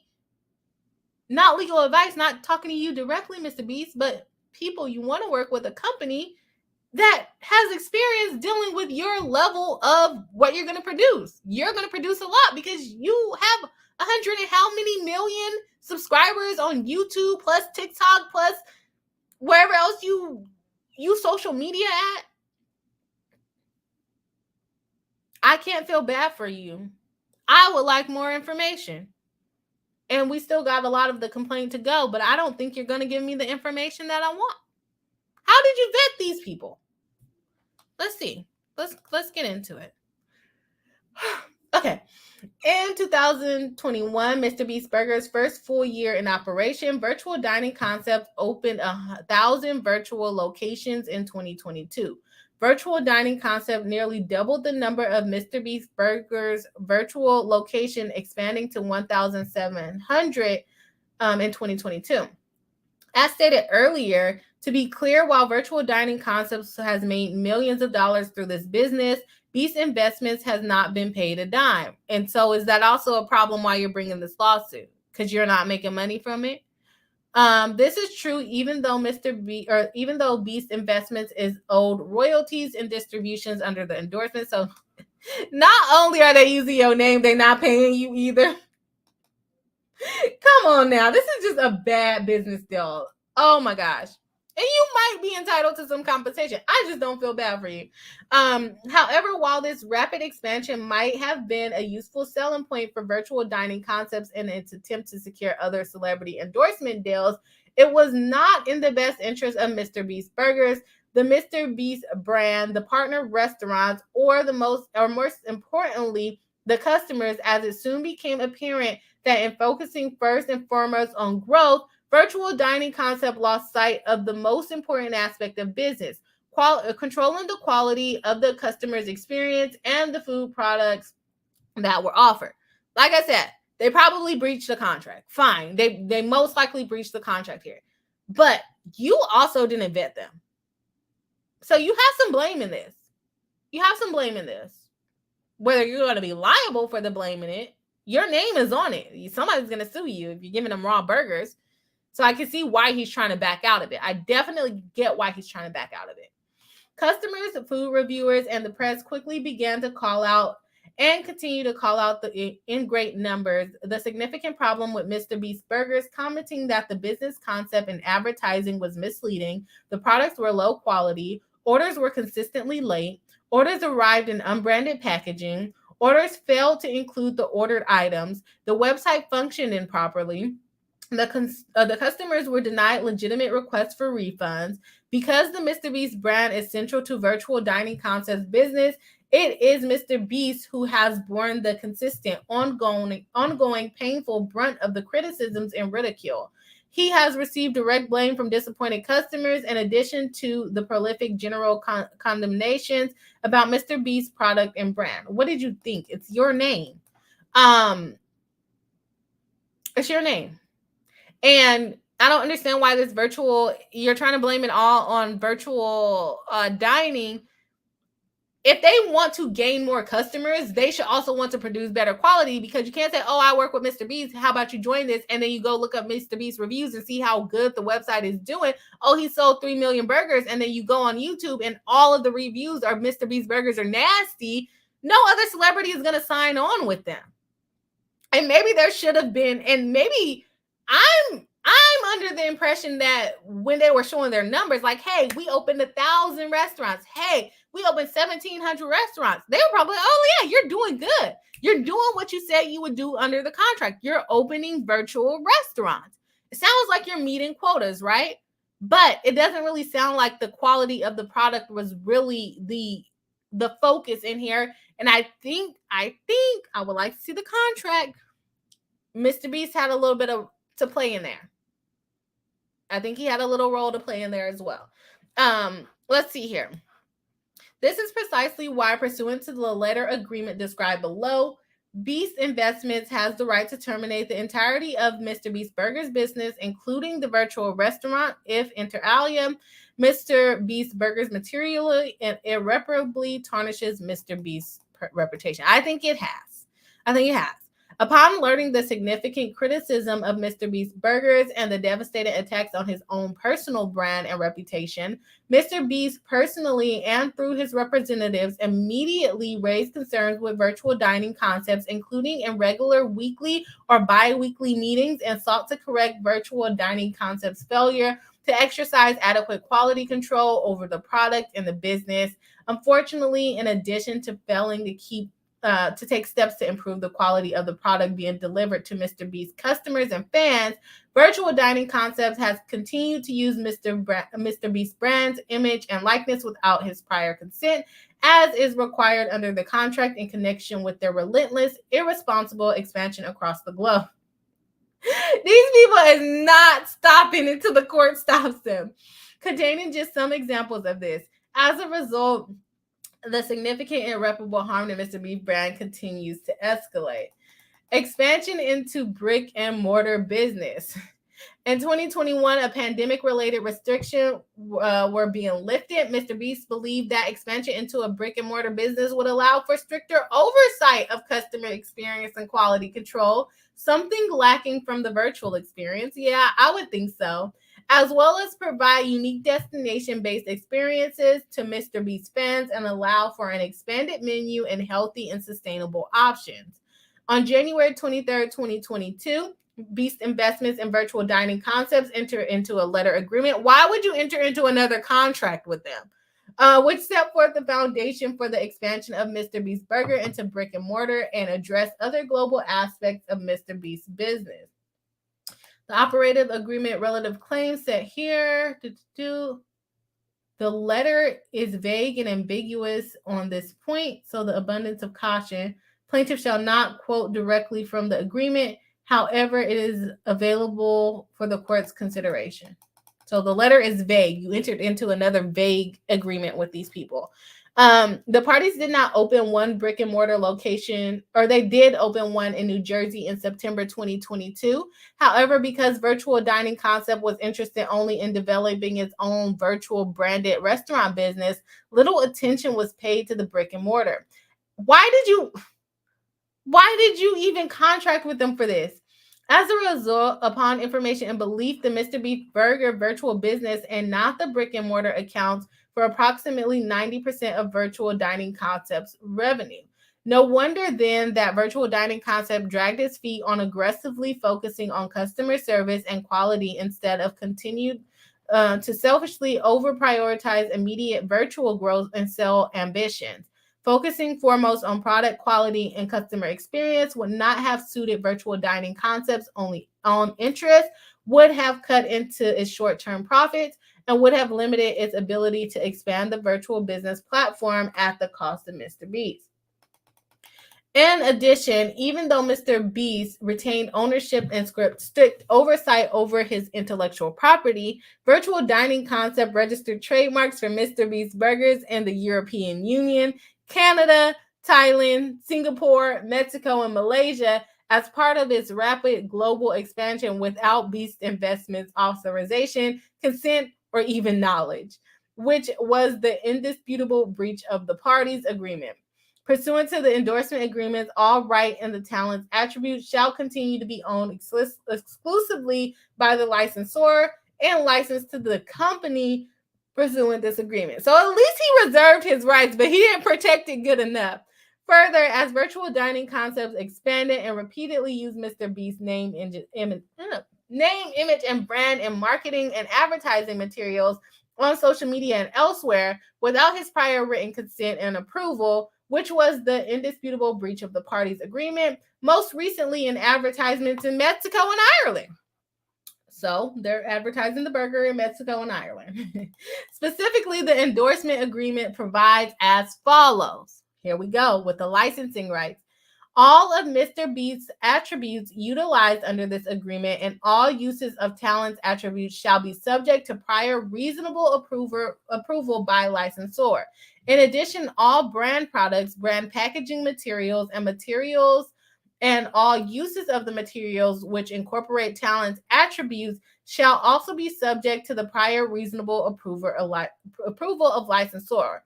With respect to each instance in the licensor's approval is required under this agreement, such approval shall only be valid if given in advance and in writing, part of the contract.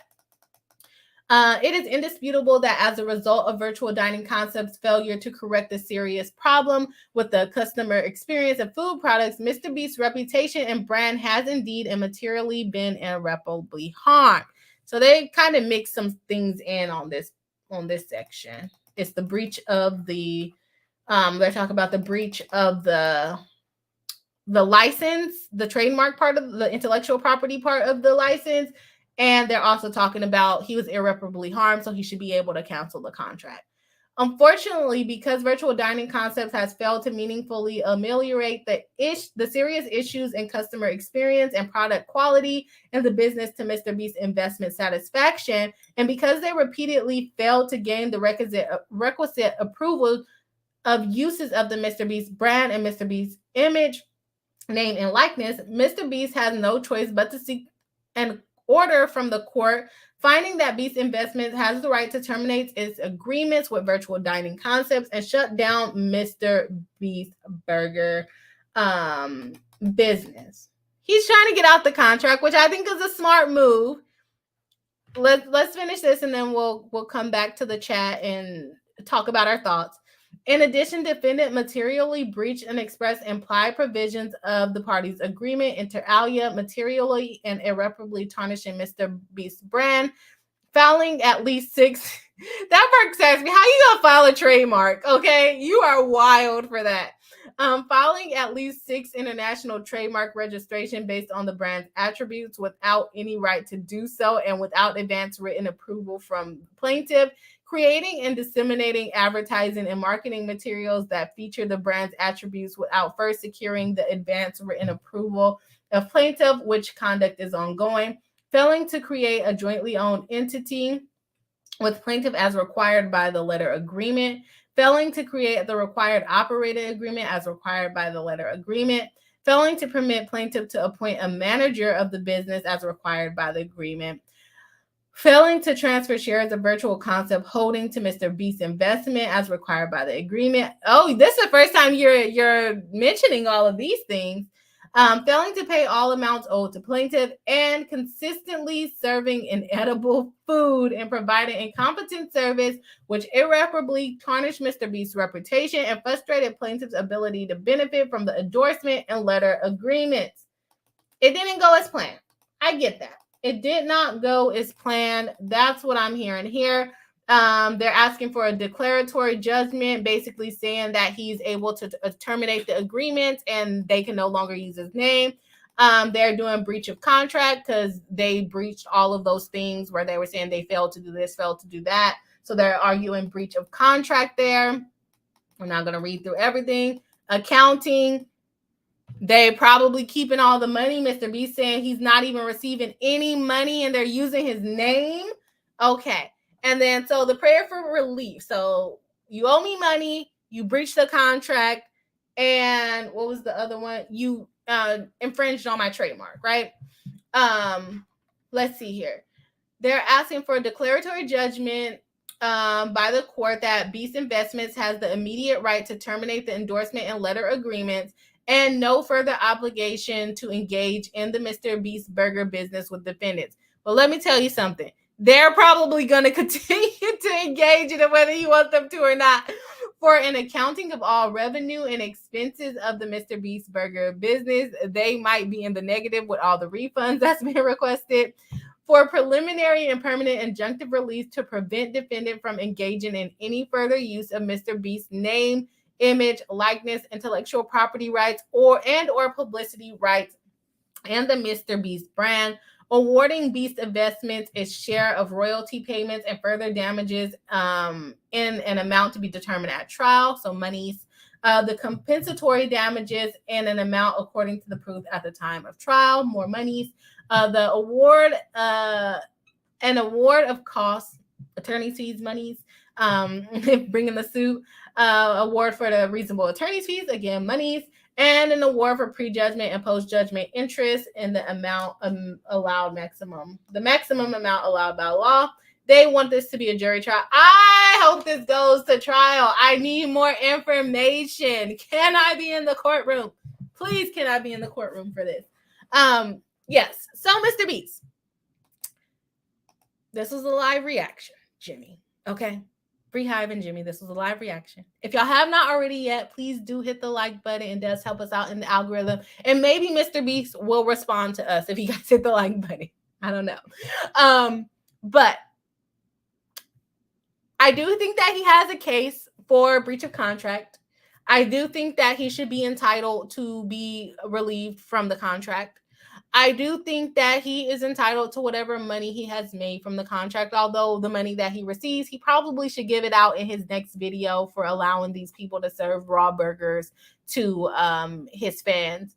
I do think that he has a trademark, an intellectual property lawsuit against them as well, because they exceeded their license.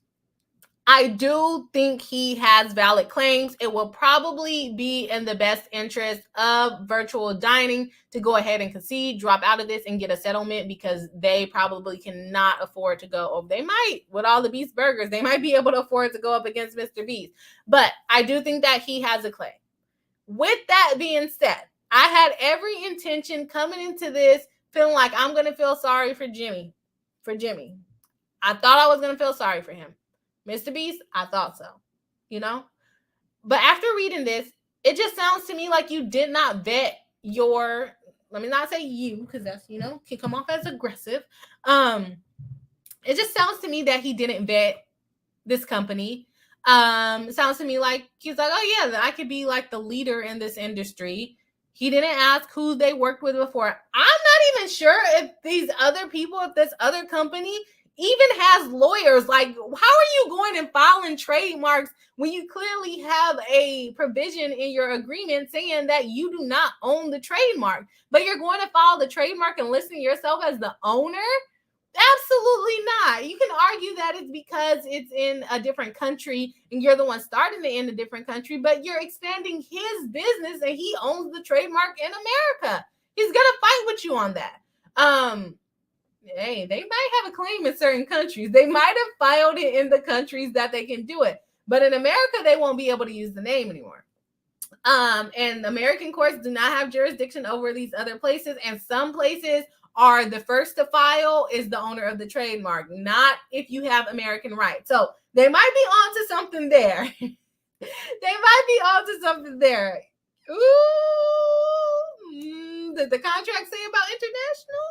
Okay, they may be onto something there. Maybe in their biggest their interest to go ahead and drop those applications. But oh yeah, because some countries are first to file rather than first to use. So I'm just saying, MrBeast, you might want to get your lawyers on those other countries and get some other trademark lawyers, other country trademark lawyers. Where was I going with this? It doesn't sound like he vetted the company. It doesn't sound like this company had any experience. They're just kind of doing stuff and they're saying, hey, look at these numbers that we're producing. We're doubling. You're selling this many burgers. We are not doing full accounting. I don't know if this was a legitimate business before they got with MrBeast. Sounds like they went and pitched MrBeast. MrBeast said that sounds like a good idea. He slapped his name on it and was like, okay, I still have control. But really, we know how busy you are. Are you going to have time to read every email that they send you? Or do you have an assistant that sends approval sometime? All kinds of things can be going wrong in this situation, especially when you're trying to expand super fast. And I believe I have seen videos about him saying that he wants to expand beyond YouTube. And that's what he's doing. And I think it's a good idea. But you also have to kind of put the work into it. What they say, you can't be in a million places at one time. You can't be in two places at one time, right?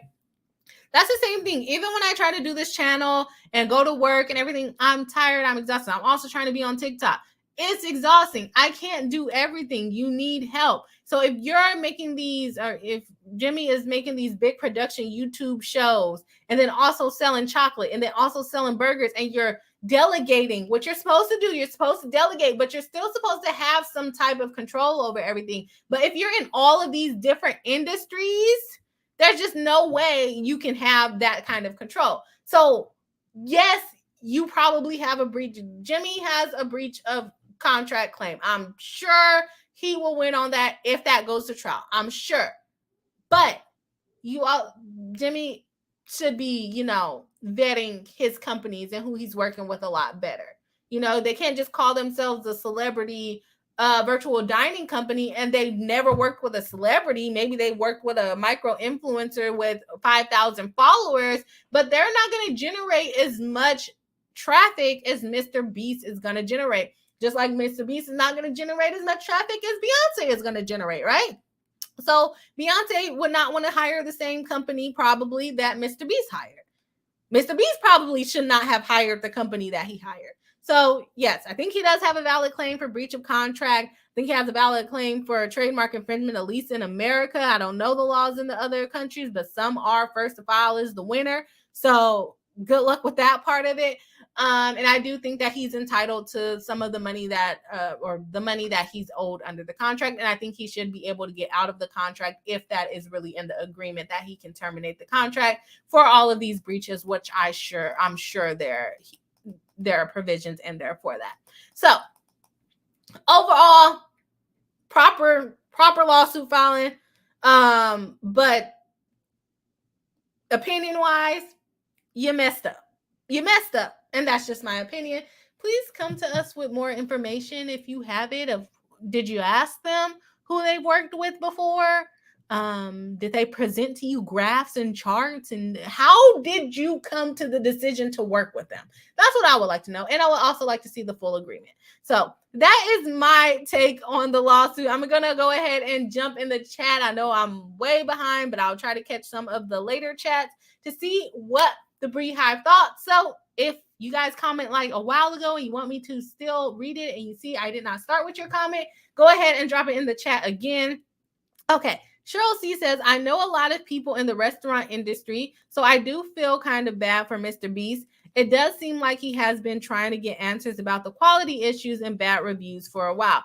I agree with you on that. He probably is trying to do his best. I just think he didn't start off on the right foot out of the gate. So it's more of he has to go back and try to correct versus already having it established in the beginning and nipping that in the butt. There probably should have been something in place like, no, we need to expand at a reasonable pace so that we can, vet every restaurant. What were the qualifications for the restaurants to become a ghost kitchen for them? All of those things should have been in place, and just instead of just saying, oh, virtual dining was going to run it. That's not a good business move to say, oh, they're just going to run it for me. No, that's not a good business move. We see the beauty influencers on YouTube. They help make their eyeshadow palettes. They go through that, and they also get the backlash when they collaborate with a big brand and their products come out bad. So that's what's happening to him. He collaborated with someone. He didn't really have control over the quality. You can't say, oh, it's not my fault, it's all their fault. I mean, you can say it, but people are still going to blame you because it's your name. But yeah, I don't feel bad for him. I'm sorry, I don't. Tiny says he probably made sure all of those burgers were cooked. After that, it went downhill. Yeah, when he did his own thing, I'm pretty sure it was way better quality. Had a better plan. It just doesn't sound like he had a good plan to me. Mary Jane says, I feel bad for the people who ate this. I hope they didn't eat those burgers. When they saw it was raw, I hope they did not eat that. Julia says, well, who has much experience with celebrity collaborations? We don't know. But who did? I don't even think, in my opinion, it doesn't even sound like they worked with anybody at all. This sounds like a startup company to me that he was probably feeling like he was doing charity for, and like, let me help them get a running start. I don't know. I don't know. But yeah, I would highly doubt if they had any celebrity collaborations or any customers before MrBeast. And that's just my opinion. As more information comes out, we will find out more. But that's my thoughts. Tiny D says he was trying to help out the little guy like he always does. That's what it sounds like to me. Mary Jane says quality over quantity. Yes, that should have been laid out. It shouldn't have been like, oh, let me show you. It's not like they're growing a social media account, so you have to go back to back to back to back. It should have been like, oh, no, let's, establish this place, vet them, get them fully trained up. Okay, that may take 3 months. Now let's go to the next place, get them fully trained up. Or if you have a lot of employees, then you can have people at different locations. But you could also grow into that. It just wasn't a good setup, in my opinion. It sounds like they were like, hey, who wants to make MrBeast burgers? Oh, you do? Sign this contract. Sounds good. You're good to go. It doesn't really sound like there was any training. Cheryl Reed says, sounds like MrBeast fell for his own hype. I don't feel sorry for him. He can afford competent advisors if needed. Yeah, I think that's another reason why I don't feel bad for him. He should have the best of the, maybe not the best of the best, but he should have pretty good lawyers. Tanya D says, great reminder to hit the like button if you haven't. Yes, of course, if you haven't already. Let's see if we can get MrBeast to respond. We have 40 likes currently with 28 people watching. So if you have not hit the like button, please do hit the like button and help us out in the algorithm. Love Dream and Peach says, Cat, we are three of us working. Wait, we are three of us watching you. Three? We are three of us watching you. I think there's more than three. There was like 30. Mary Jane says, Cheryl Reed, exactly. I'm ADHD too, but can afford. Y'all, I'm tired. Let me see. I'm ADHD too, but can afford lots of people to help. He can afford a lot of people to help him. Yeah, that is true. Fran says, wait, where is the FDA in all of this? I remember this girl in TikTok selling a sauce. Yeah, the pink sauce, sending it through regular mail, and the FDA got involved. Where are the regulatory entities? None have been mentioned in this lawsuit. And I'm sure if they had been, investigated, he probably would have wanted to, mention that so that it might be put a little bit more behind his claim.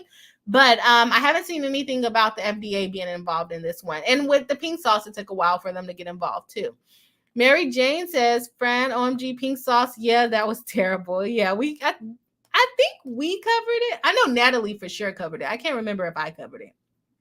Fran said she was selling them and sending them in regular envelopes, no cooling systems at all. Kind of like this, how they were, because they had like mayonnaise and stuff like that can expire, and then like the bottles was exploding. Yeah, it was bad. Mary Jane says to Fran, they weren't shelf stable. Plus, it was in the summer heat wave, and I think she's from Florida. It's just going downhill as more comments come out. Julia says, my internet is acting up, so just in case I lose you guys again, have a good night, and I'll catch the replay if that happens. Well, yes, thank you for letting us know. Mary Jane says, Julia, my phone just started acting up as you said that. Don't jinx everyone. Julia says, no, I didn't mean to spread the internet issue. Not the internet virus.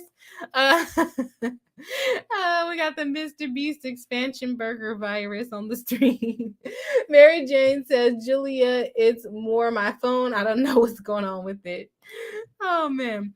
Kimmy Lockett says, such as Buca Beppo, Bravo Italian Kitchen, and Brio Italian Grill. So, virtual dining company may have been a new venture, but it was founded and run by an experienced industry vet. Oh, okay. Thank you for that information. I did not know that. I'm sure we could deep dive on a lot of this. Rachel Mills says, I hope it's easier for him than Megan. Easier for him.